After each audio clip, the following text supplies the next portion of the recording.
Well, that was fun. I'm That's only some going loud places intro now where music. that music plays before me.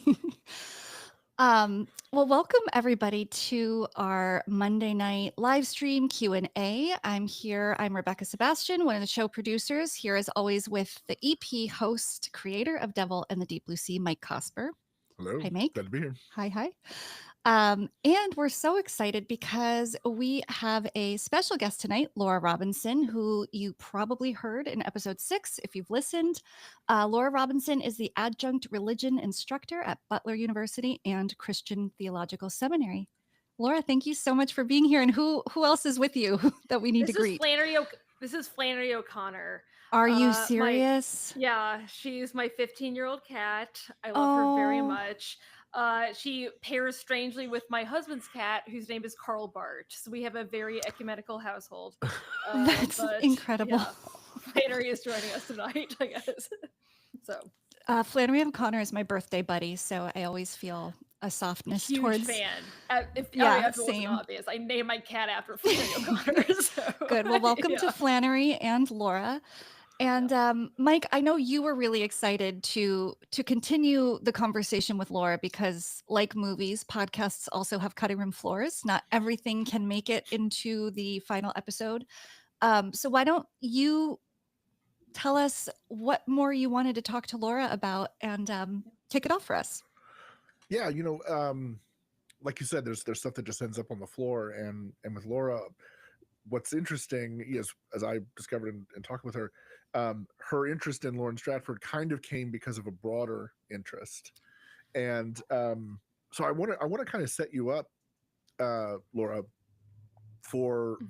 for telling the story of what got you interested in Stratford's story and the other work, the other research you were doing. But I Yeah. also want to, um, well, when we get to looking at kind of this broader question, and listeners, watchers are going to be going, "What broader question?" It'll become very obvious in a minute. Um, I have a couple of thoughts that are like follow ups to our interview that Yeah. I want to hear your thoughts on. So first of Yeah. all, what Yeah. tell us what got you interested in Stratford, and um, how did you end up on her after looking at something else? Yeah, this is gonna sound a little bit like the old Wikipedia game of like trying to see how many steps it takes to get to. I mean, it's a variation of the 6 degrees to Kevin Bacon thing, right?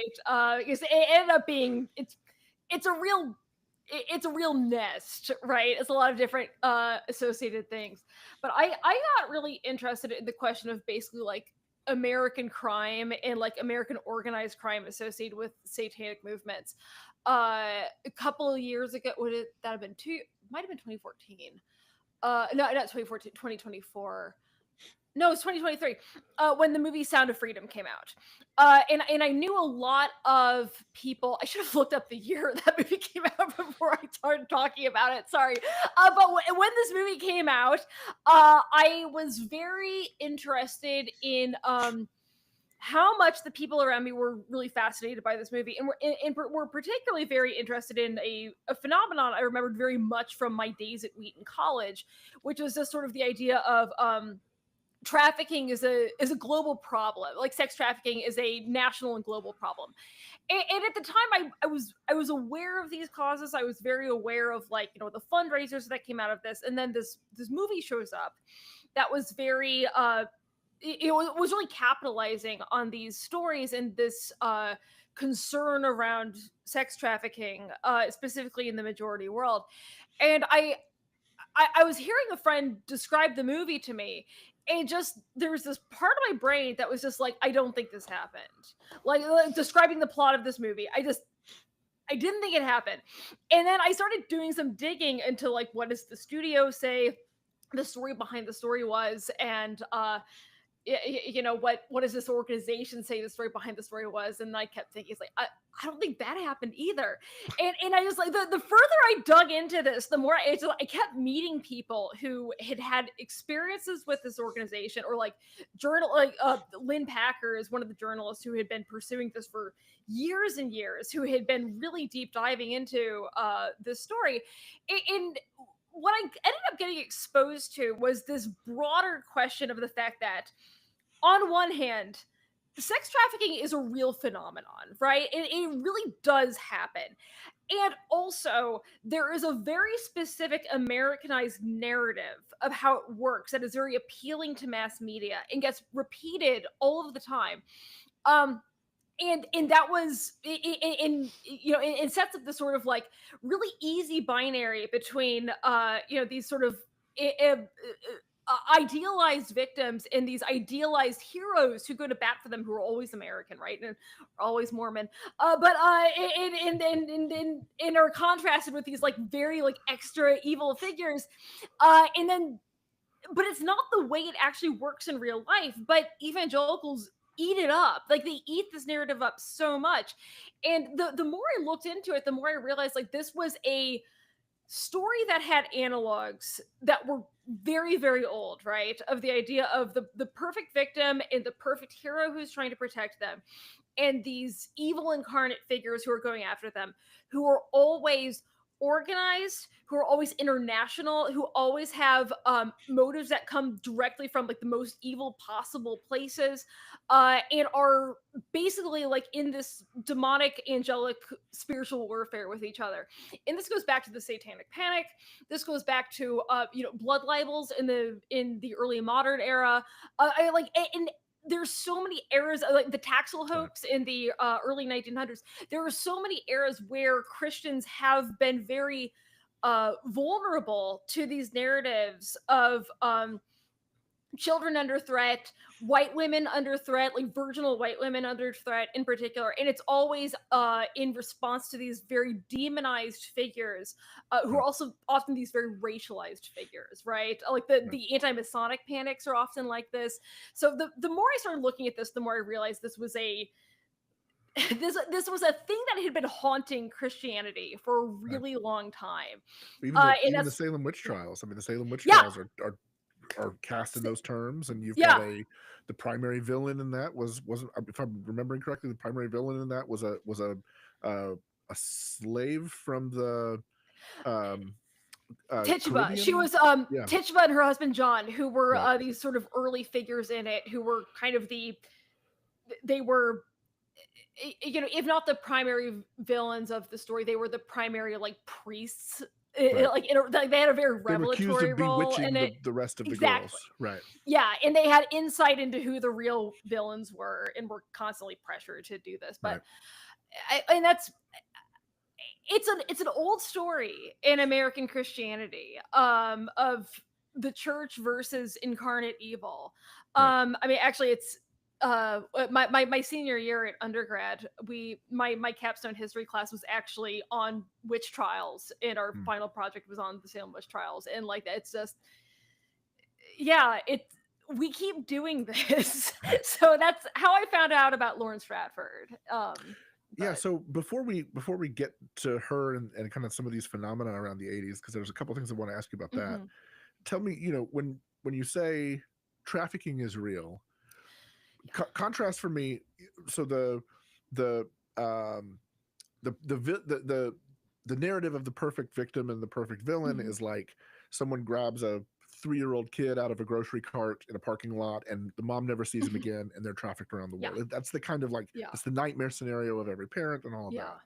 What does from your research, like what is the average trafficking victim? Obviously there's not one monolith, but what is more the norm of what trafficking looks like? So I will say really quickly, there's a few different versions of sort of the media friendly in largely fictional trafficking narrative. One of it is the classic, I'm in a big box store and my child is in a grocery cart, and someone who's been skulking around grabs them and takes them, right? The other one, of course, is this is Taken kind of popularized that. If you remember that old Liam Neeson movie, Taken. That's the whole, American women go overseas and they get taken by, usually usually racialized others, right? Like usually they're associated with like Eastern Europe or the Arabian world, right?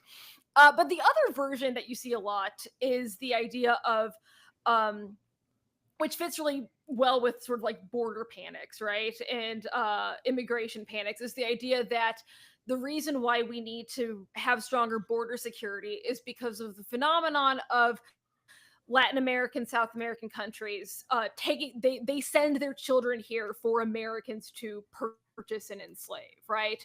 That's another version that you see a lot, right? The idea of kids being sent in boxcars into these sort of like warehouse like facilities, right? In actual fact, you know, there's no standard model of what trafficking looks like internationally, right? Because one thing we have to separate between is labor trafficking and sex trafficking, and also the UN and other large anti-trafficking organizations will include in their definitions of trafficking things like forced marriage, right, or other like exploitative arrangements. So there's a tremendous amount of behavior we're already including under this umbrella. But then, if you just want to zoom in specifically on North America to what tends to show up when we're talking about sex trafficking of minors, like if we're just gonna like cut it down to this little tiny piece of the puzzle, which again it is small, right?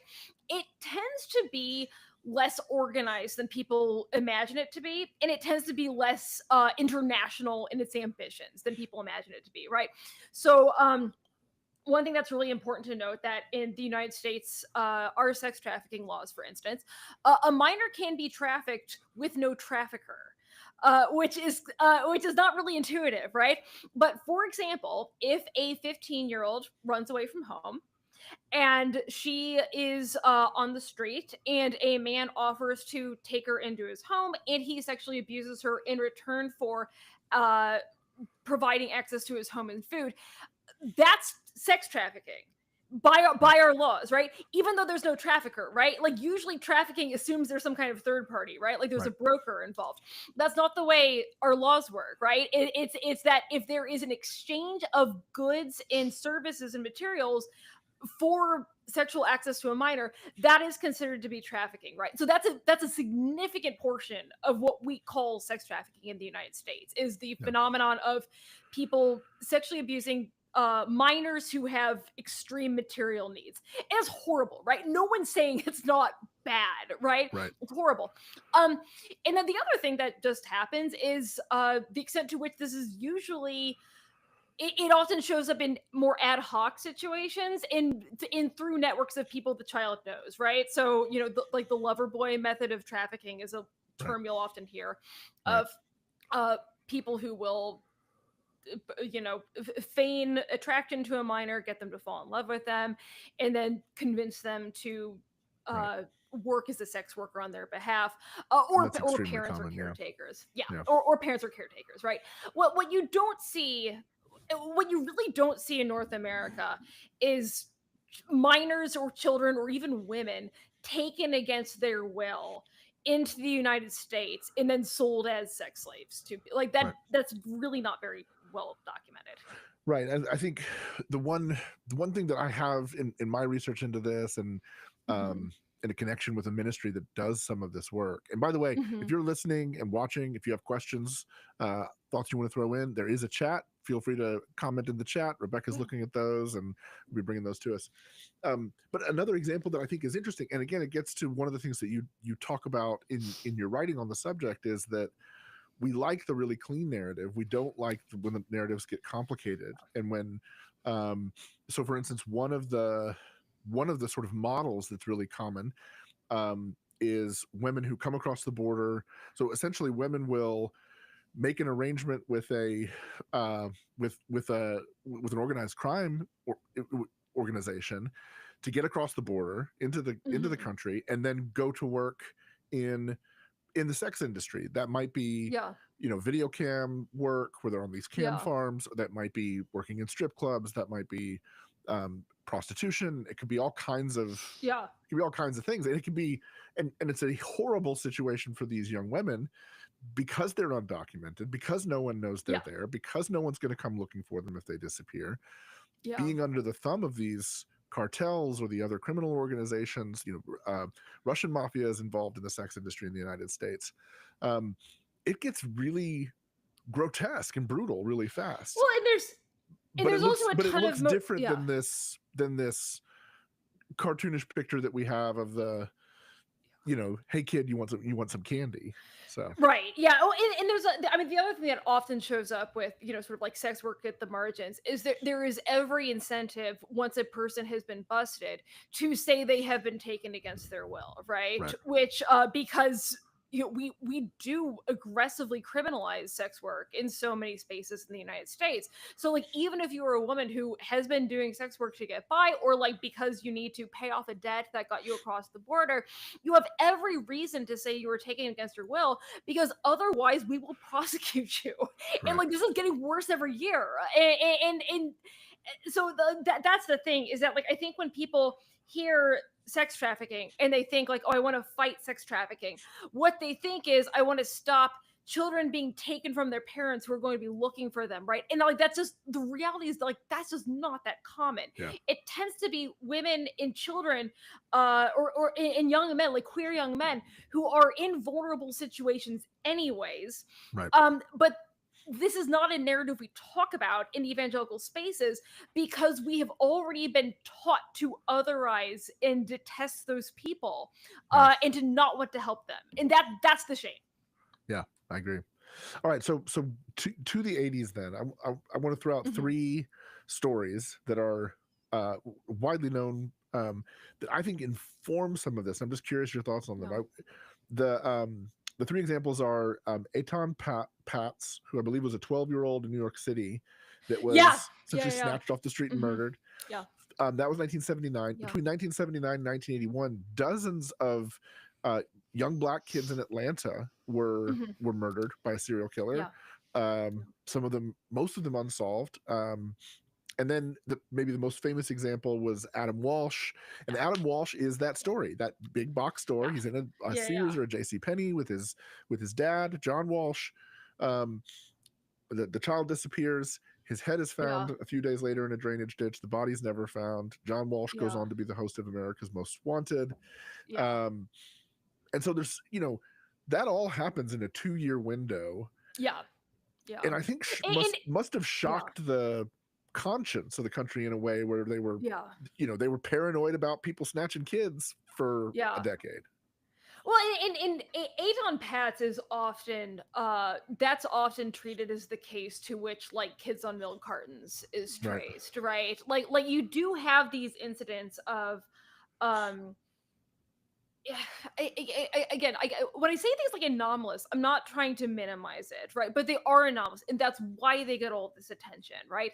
Right. You do have these incidents of a case of a kid disappearing in a really unusual situation, and then there's a few connected things that happen in the 80s that also really pathologize other kinds of behavior that had been previously pretty normalized. So a big one here is the phenomenon of hitchhiking, right?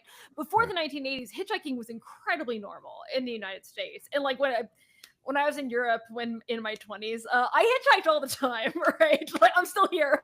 Like I'm not saying it's a great idea, but it's pretty normal in a lot of cultures. But there's a few really highly publicized cases of hitchhiking that ends in violence and death for women in the 1980s. So as soon as these things show up, and then particularly these cases of very young children who are snatched by serial predators in the 1980s, these things are put on the broad stage, and people very understandably have a very intense visceral reaction to them, right? It's the worst thing you can imagine happening to your child. And the reality is they are not demonstrative situations, right? Like most kids who go into to Sears in the 1980s are not being walked out by older kids who then killed them, right? Or I actually, that's not that was a British case. Right. The Sears case, it was an adult man, but like these aren't demonstrative cases. But they are cases that, if it happens to you, it's the worst possible thing that can happen. And then, of course, with the rise of organizations like the National Missing and Exploited Children communities in America's Most Wanted, we do have these situations of people who are related to crime victims who become these national spokespersons for movements that are trying to find missing kids or trying to intervene in crime situations. And that's where you see a lot of these the proliferation of these narratives that this can happen to anyone. And that's where we also see in those days really exploded statistics of how often kids disappear, right? Because like a lot of the early statistics of how often kids disappear are massively inflated to what's actually true, because they're counting how often do kids disappear. Sorry, they're counting how often are kids reported missing, as opposed to how often do kids vanish, which are completely different numbers, Right. right? And one And child so, might be reported missing multiple times in a calendar year, and exactly, yeah. Yeah. If a kid runs away 5 times in a year, that's 5 missing kids by crime statistics, right?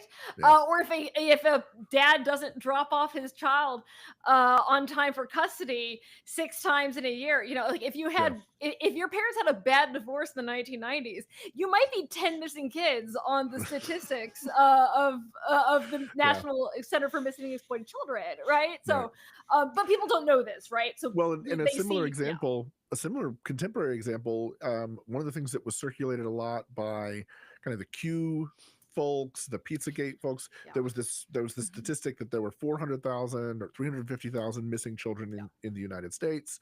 These were kids who had come across the border, and then once they got into, you know, the narrative is once they came across the border, they just vanished. You know, where did those kids go? What happened to those kids? How did these kids just vanish?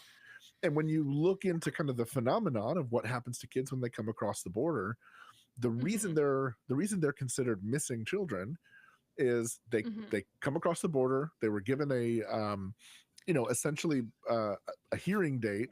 If they were found, if they were taken illegally, if they were claiming refugee status or whatever, they're given a hearing date. They register an address at which they're going to stay while they're in the country, awaiting their hearing, ostensibly. They don't show up for the hearing. A caseworker goes to the house. They're not there, so now they're a missing child. Were they trafficked? Were they taken into a home? No. What? When you know, there's been good journalism on this. What often happens is this is just part of the process for illegal immigration.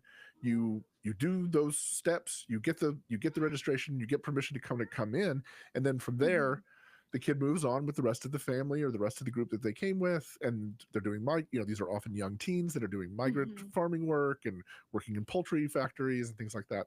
And you know, but it's easy for somebody who's not aware of the entire situation to read the number, and then to read the number into one of these conspiracy narratives about a big global cabal that's trafficking children and feeding them to, you know, evil Democrats. Which is the National Center for Missing and Exploited Children number is very, very similar, right? It's the number of reports they get every year that they go on to investigate. Of those, you know, of those kids, the staggering majority, you know, like a statistically insignificant amount of those kids don't come back, right? But that's why we have these organizations, right? Like if a child is reported missing and they've run away, we do look for them, right? It doesn't mean they've been spirited away into some sort of big cabal system. It usually means they've run away, or it usually means that a non-custodial parent or a custodial parent has overstayed the time they're supposed to have with these kids. And it's important to keep track of these things, but they're not representative of the number of children who are taken by people they don't know against their will and then subsequently abused. Can I chime in, Mike, with a question that just came in that I think would be I was going to helpful? say, why don't we jump over to questions, and because I could grill Laura on this stuff all night. I find it fascinating. I think her it research is fascinating, really and it's important. And we should get to Lauren Stratford too. But Ethan just asked, how is it best to discuss the misunderstanding of trafficking with someone who buys into the media narrative without coming across like you don't take it seriously? Yeah. I mean, one good resource I would just say off the top of my head is a lot of the free range parenting websites and communities have really good data on this because of the extent to which they want to justify the extent to which they want to give their children independence, right? Because the data is on their side. The data is absolutely on the side of people who want to let their kids walk to school without supervision, or walk to, a Slurpee station without supervision. Like the data is on their side. I would look into those networks and just sort of Interesting. look at the landscape of what's actually happening with crime in children, right? Because when you look at things like that, there's no need to downplay the fact that trafficking happens. It's just being honest about who the victims are, which is really different, right? Like, no one is saying that sex trafficking does not happen. It's the Right. question of who is actually vulnerable to this. That's the question. That's really helpful. Yeah, and I think that there's there are organizations like IJM, Polaris, organizations that are working on sex trafficking, and if you look at the data that they put out, you'll often find exactly this kind of description. Sex traffickers, what they are most interested in is a vulnerable person who doesn't have any support network and doesn't have anybody who's going to come looking for them and doesn't have any options. Yeah. Those are the most vulnerable. A kid with a family, with a phone, with Life 360 installed on it, that's poison for the kind of trafficking that we're talking about inside of these, like, where there is criminal activity, whether it's one person trafficking a handful of people, or whether it's their organized crime gets involved in human trafficking. That's a real thing. Yeah. But again, they don't get involved in it in snatching kids off of playgrounds and sending them off to Eastern Europe or whatever. The other thing that's important to note, sorry, No, go ahead. do you mind if I just Please. A lot of people who are trafficked are never missing. That's another really important thing to note about this. These are completely different numbers, right? It happens all the time that people are trafficked by their parents or their caregivers, Right. and they know where they are the entire time, right? Like, they're going to school the entire time, or they're homeschooled in some capacity that makes it easier to abuse a child without them having access to support networks, or if girls or boys who get trafficked by boyfriends or online relationships. Those kids are often never missing, right? So, like, a lot of times, like, we think of being missing, being kidnapping, trafficking as being like all the same category, right? And they're not, right?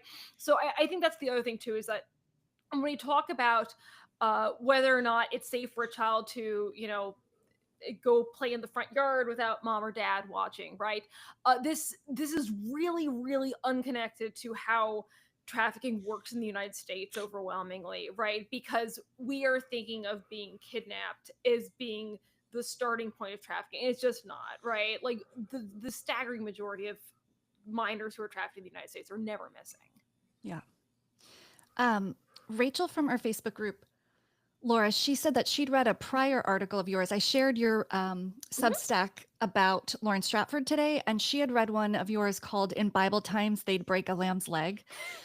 Yeah. And she was referencing it, and she said, do you see any link between the unquestioning embrace of this myth around more so the satanic ritual abuse that we talked about in the episode, and the treatment of actual abuse survivors in Christian environments? It's kind of an interesting take. That's, yeah. How many rabbit holes do you want me to go down? For the record, that headline, in Bible times they did not break a lamb's leg. That's not a thing. I think the point of the headline is it's a myth, right? I mean, the thing these things all have in common is storytelling, right? And I got a little bit into this in the podcast, is evangelicalism in the United States, as I grew up with it, is overwhelmingly a religion of storytelling, in the narratives we tell ourselves, right? And it's, it comes out of the Bible, and it's these narratives we put on top of biblical narratives to explain what's happening in them, and then the narratives that we tell ourselves to explain where we are in history, right? That we're on this sort of like light team in opposition to this dark team. And that makes us often blind to the things that actually do threaten us, in the dangers in our own communities, right? So, the connection between, how do we think about actual abuse stories? How do we think about these really fanciful abuse narratives in the way we treat actual abuse victims, I think it's incredibly connected, right? Because I think one of the primary draws of the American evangelical sex trafficking narrative is it often gets digested is the fantasy of the perfect victim, right? The person who, as an evangelical, you can help with no sense of compunction, with no sense that you are taking a complicated role in some kind of systematic evil or systematic problem, in a way that you might feel if you were to say give $20 to someone on the street begging you for money, right? It's like, well, I don't want to enable him, right? The fantasy of trafficking narratives is the idea that the victims in these cases are people with no agency. They're coded as being complete victims. They're taken against their will. They're often very small children in these narratives, and like therefore, there's no sense that we could be rewarding any kind of bad behavior at all. This is fake. This is not real, right? People who are abused are actual humans, and they have complicated histories, and it doesn't make them culpable, it just makes them human, right? And I think what actually happens in a church setting when faced with a person who's actually been victimized is the need to find the thing that makes this person not perfect starts to prevail very quickly. And I think that's what we see in those situations is like the need to figure out what is wrong with this person. Because if they're not a perfect victim, then maybe abuse didn't happen at all, right? Then maybe that's not even real. And it's just, this is why this is a horrible myth, right? Right. Because you don't have to be perfect to be victimized. That's not how it works.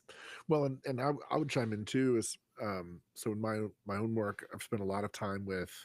I was briefly on an advisory board for a ministry that a friend of mine runs here in Louisville, that helps women get out of the sex industry. Yeah. These are women that are strippers, and they work with prostitutes. They work with massage parlors, these kinds of places.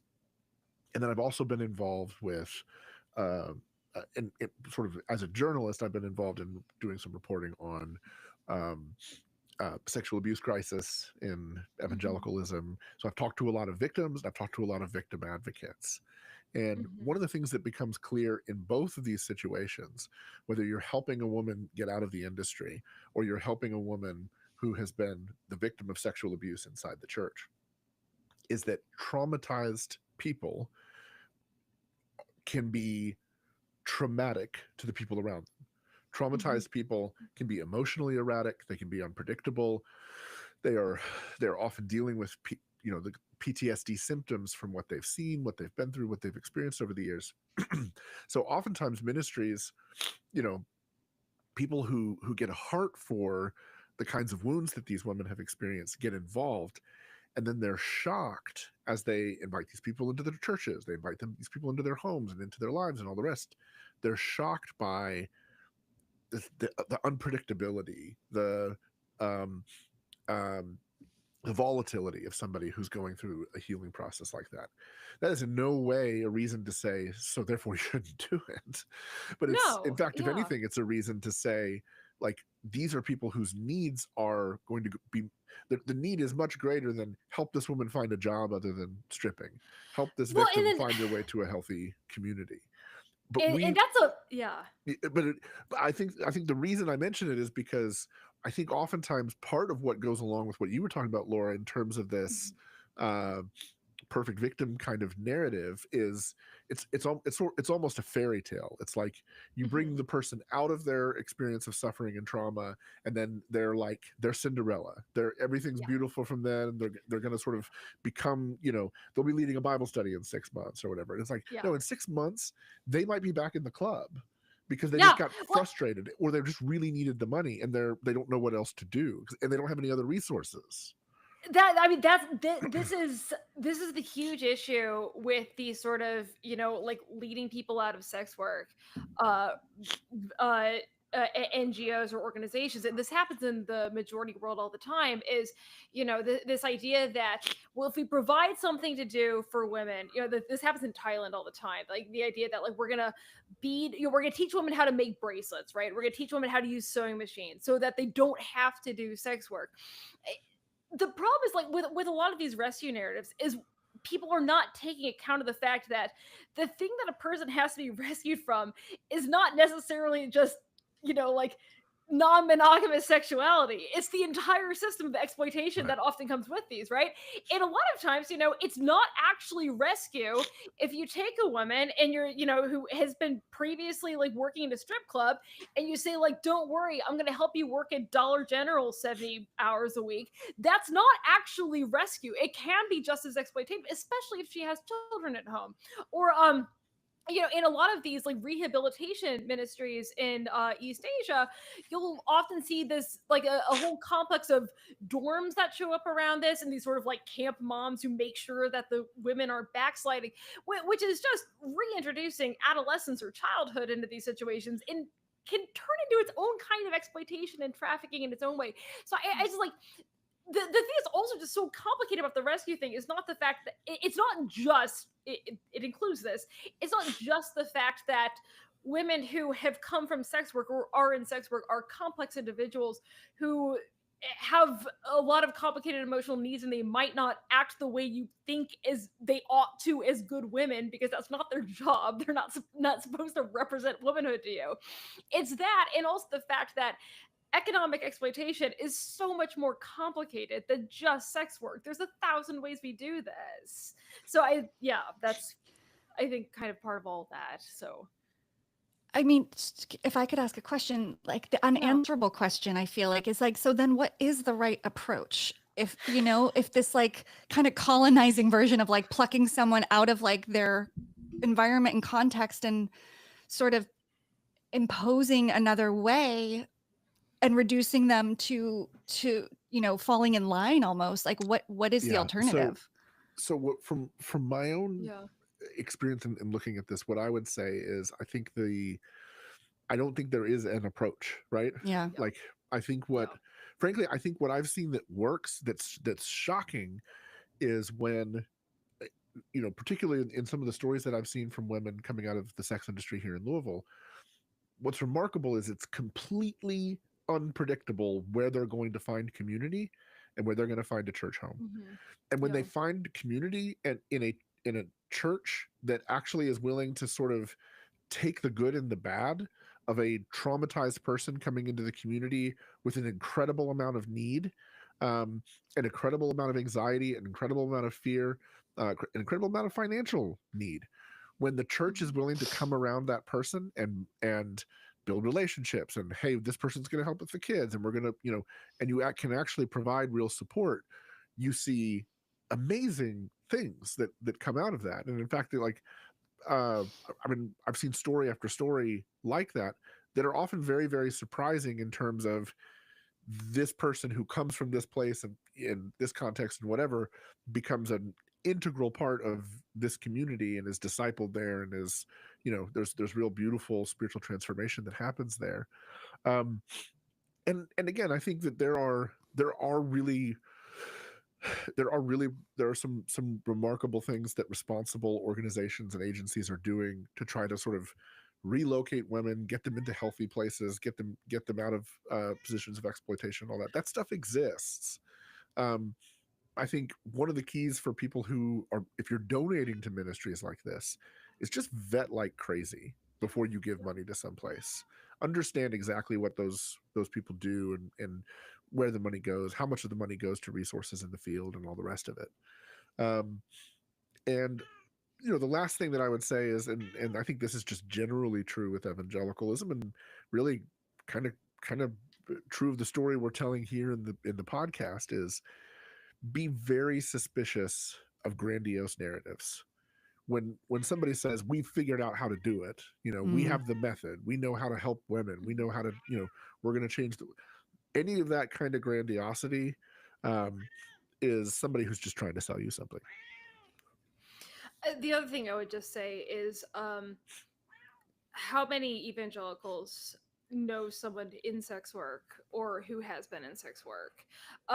None of this can be done without them, right? Or like because like people who are in sex work and people who have been trafficked, they tend to be those are not the same phenomenon, right? But like it's none of this should happen apart from people who have had those experiences, right? When people I think survivor-led organizations for anti-trafficking just by far make the most sense, right? These are people who've actually been through it, and like a lot of these people have been, like even like imprisoned for sex work as part of, when they were trafficked. Like I would say that if you want to be involved in anti-trafficking activism, make community with people who have been trafficked, and especially like people who have who are in networks of survivors, right? Like people who talk to each other, I would be very wary of any I'm sort of thinking about like Coco Berthmans and the sort of like be aware of people who have these sort of like very grandiose narratives, but like people who are in networks of survivors, right? Yeah. And then don't fold that in with movements that are trying to get people out of sex work, because it's not the same thing, and the needs are very different in those situations. Like these are not there is and again, like I'm like, you don't even have to feel like positively about sex work to see that. It's just the fact that rescue is not a mental category or an approach that makes sense to someone who has chosen to provide for themselves in a way that you would not, right? And even if they don't like it, again, like I'm not trying to like adopt this sort of like romanticized sex work of, like, oh no, it's really feminist. No, it's more complicated than that, right?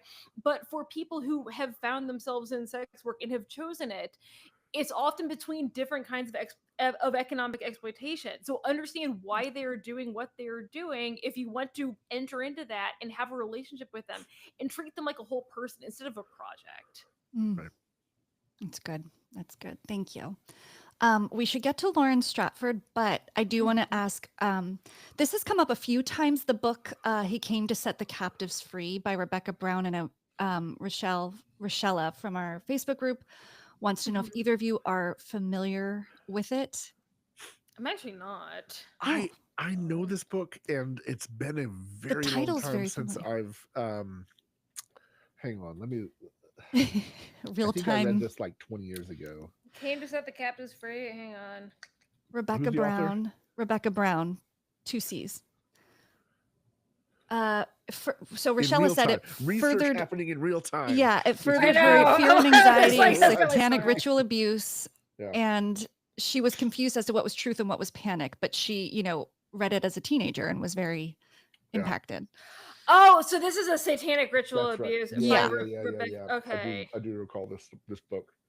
So Rebecca Brown has her MD. I want to know where it's from and what the story there is. Maybe we need to revisit this one. She's from Indiana. Okay. Is she her really? medical license. Ah, Yep, go she Hoosiers. is. Hoosiers for the All win. right. Her medical license was revoked in 1984 by the Indiana Medical Licensing Board, citing various concerns over her treatment methods and diagnoses, which included attributing various ailments to demonic possession. There you go. I wonder if my mom knows her. Sorry. Yeah, it's oh gosh. My that mom would be graduated from interesting. med school in '83, so yeah. That would be So, amazing. Yeah.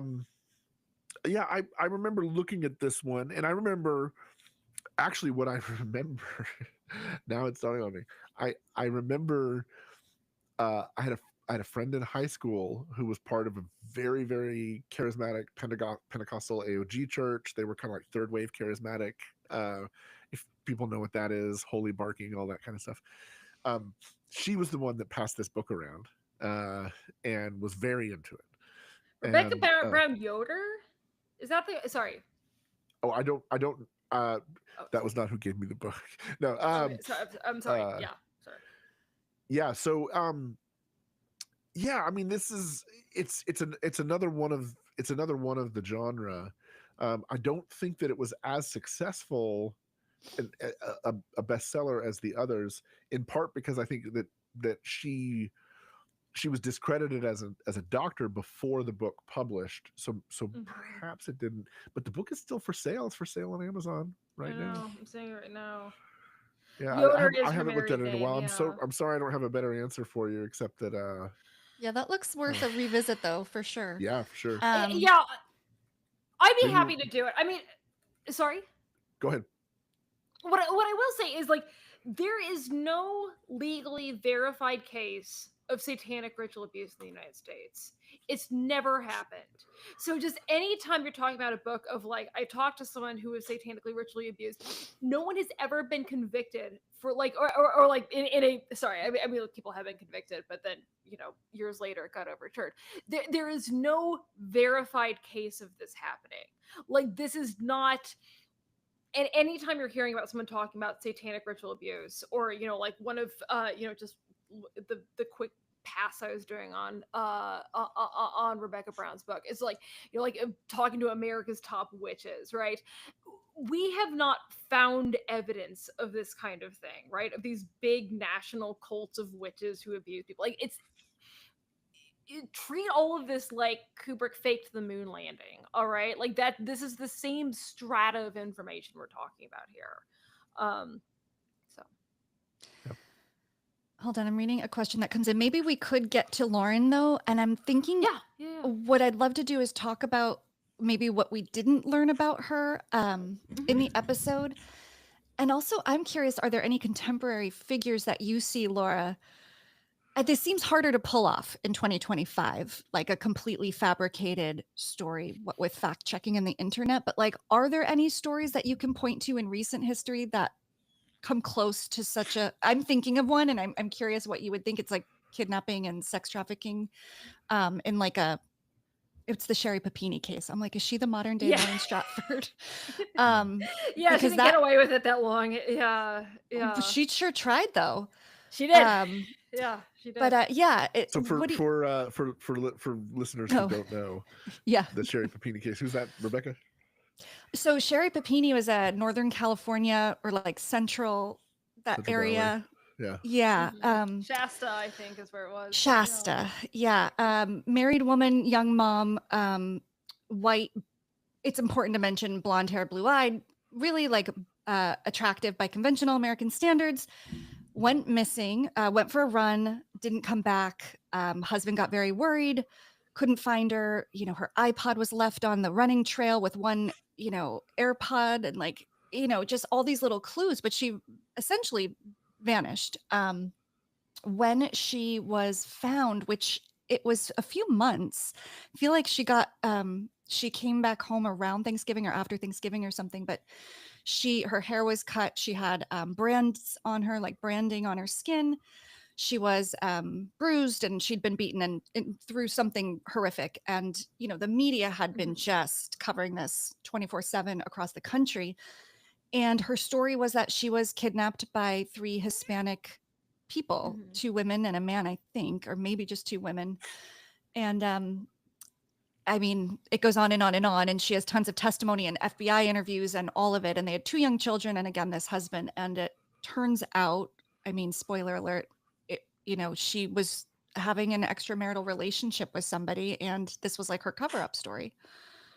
I think that was essentially the whole story. But the resources, this county, and it's a lot of effort.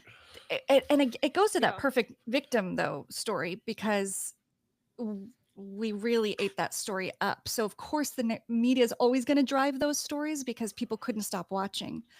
But the money that went into finding her, I forget what the number was, but it was a staggering amount. But do you think these long form grifts can still happen in the same way? Oh, they kind of do, right? I mean, the other, while you're walking through Papini, I was trying to remember the name of the other one that comes up is Katie Sorensen, who was a lady who said that her children were this Hispanic couple tried to kidnap them from a Michaels, and sort of every step of the way, her story got basically more elaborate of, that they were looking at her kids, and then when she went to the mall security and said that, you know, she just wanted to raise awareness of the fact that it seemed like people were overly interested in her kids, and then finally ended up at a police station saying that she wanted these people found and charged. Katie Sorensen actually ended up being charged for false reporting because, you know, when I mean, the couple who she had targeted very clearly had no designs on her children whatsoever. They were just, you know, shopping in Michael's like normal people. And she did face charges for what she was doing. So like, you do see again, like, it's not as long. There's actually a case right now in Georgia that's actually fairly similar to that. There's a lady in Walmart with her two children who said that a man tried to distract her by asking where the Tylenol might be and tried to take her children out of her lap. And it's there's been a lot of back and forth with the grand jury right there. I can't remember the name of the people involved right now. Caroline Miller was the accuser. And the tape seems to show that actually her child was falling out of her lap of this electric scooter, and the guy put the kid back, and they went on talking for a while, and then she went on to say that he tried to traffic her child, right? And you know, how much does this come down to moral panic? How much does this come down to people who want attention? How much does like genuine misunderstanding? I don't know. And with Lauren Stratford, I think that you're dealing with more than one strand here, right? One is conscious long-term grift because it was self-interested behavior. She did make money off of this. She did get emotional validation out of this. And also something was clearly wrong with her, right? So I don't know. I mean, if you're going to say like, is this possible now? I'm trying to figure out how to use names without getting sued. Koga Berthman is a person I might look into, who people have done a fair amount of reporting on this, of people who have capitalized on these modern panics in a more extended way to get material and emotional resources out of tapping into public concerns about trafficking. You know, I will say, I get an email every week from someone who thinks someone they know is faking being trafficked. I obviously don't look into all of these because that's not my training, but I've written about this. Well, yeah, and also like, you know, I don't want to get sued into oblivion. But there are enough people who, you know, if you're on Instagram and you follow someone who is a trafficking survivor, just be aware. This is the thing that happens, right? Well, you know, I'm not going to say who, but this is coming in right now from Emily, a question that feels completely related. It's seems like there's a social contagion cycle with various missing trafficking narratives that circulate on social media. Like when she was young, she's saying it was the white van with the guy saying I have candy, but now it's people on Facebook and Instagram saying I got stalked in Target, and they share this story. And there's the other one I see all the time is women in Ubers. Oh, okay. Women in Ubers. And like, I know that has happened a couple of times, but I can so smell these out sometimes, like, because they're so similar. And so the question is, do you see cycles for different story types based on media or awareness? And has this increased in the digital social media age? So one thing that I see a lot that people reach out to me about is the idea of people marking houses for trafficking, right? Is like, oh, I saw, you know, I saw an orange piece of paper in front of my house. Like, am I being marked?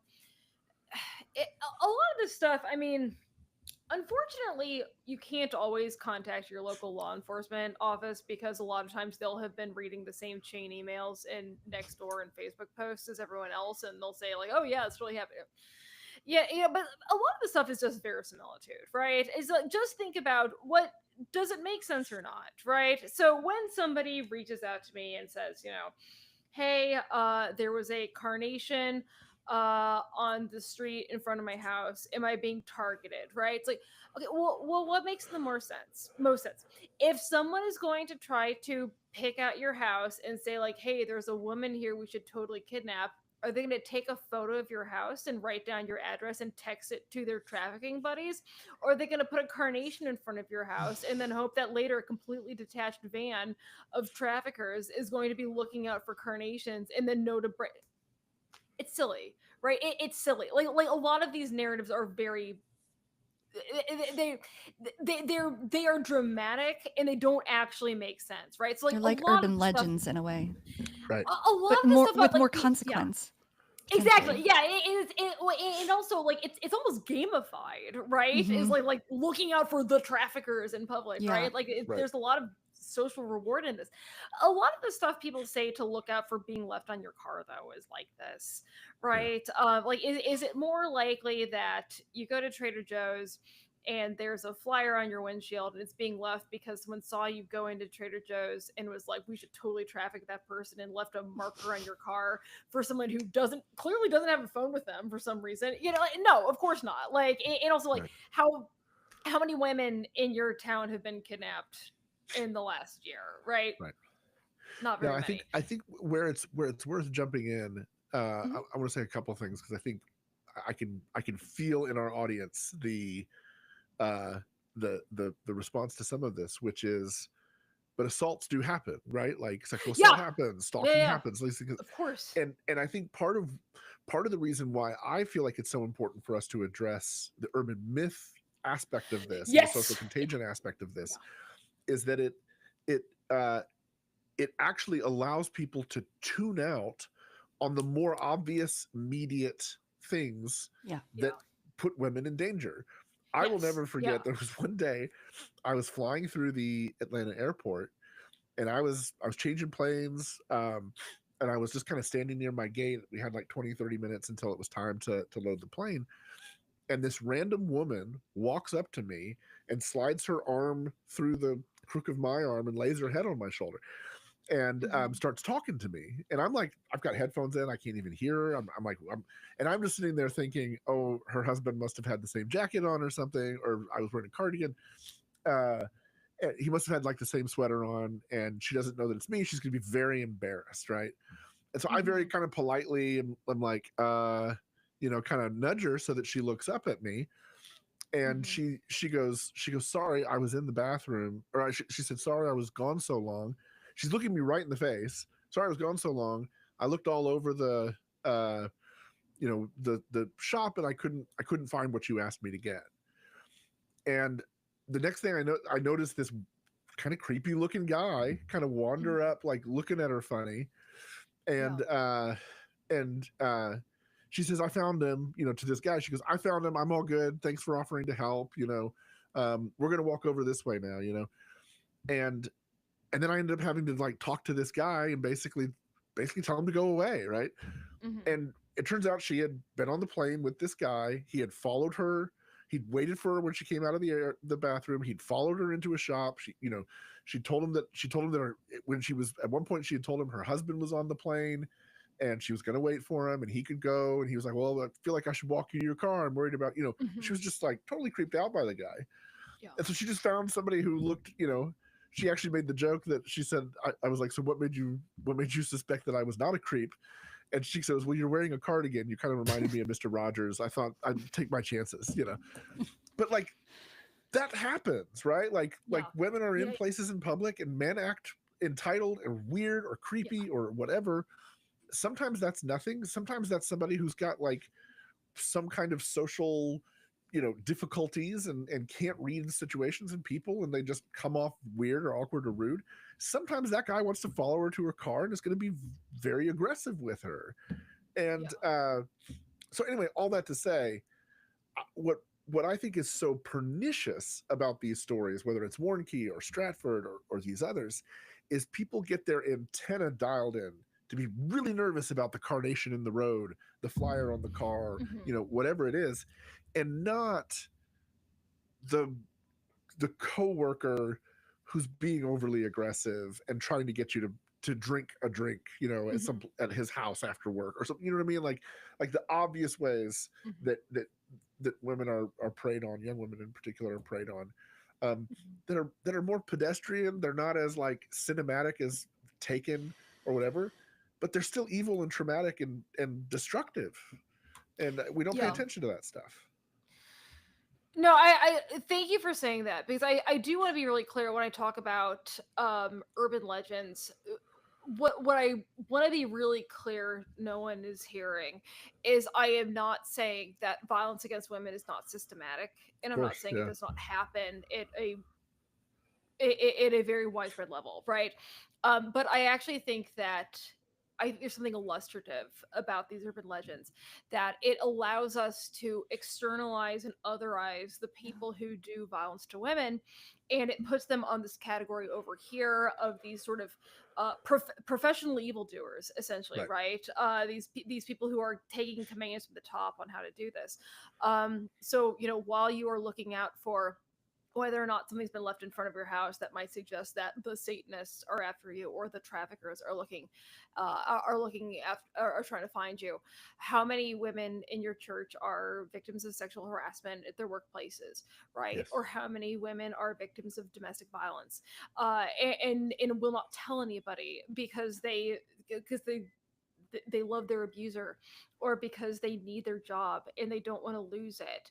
yes, These are kinds of systematic evil that, or just like your story, Mike, about the airport, is just a situation that may was scary enough that it was worth acting on, right? How many the staggering majority of crimes against women are committed by uh close relatives, lovers, friends, right, domestic partners, and then moving out from there, it does tend to be groups like acquaintances, right? A lot of sexual assaults are committed by acquaintances, right?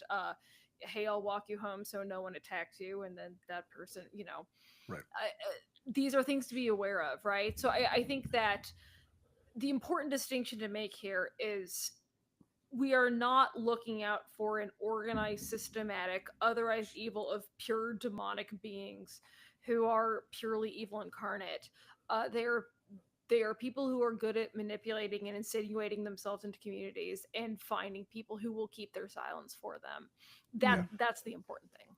Yeah, yeah, for sure. that's a really good note to end on. We went over by a couple minutes, but that's because this is a complex topic that was worthy of digging in. And thank you everyone for joining us for this. We will do this again in 2 weeks. And Laura, thank you for sharing your insights and expertise here tonight. Our questions that came in advance are from our Facebook page. If you follow us there, you can send questions in advance, and there's lots of good conversations going on there in between episodes. So think about joining that, and we'll be back with an episode in a week and a live stream in 2 weeks. And thank you all for joining us. Good to see you guys. Good to be with you.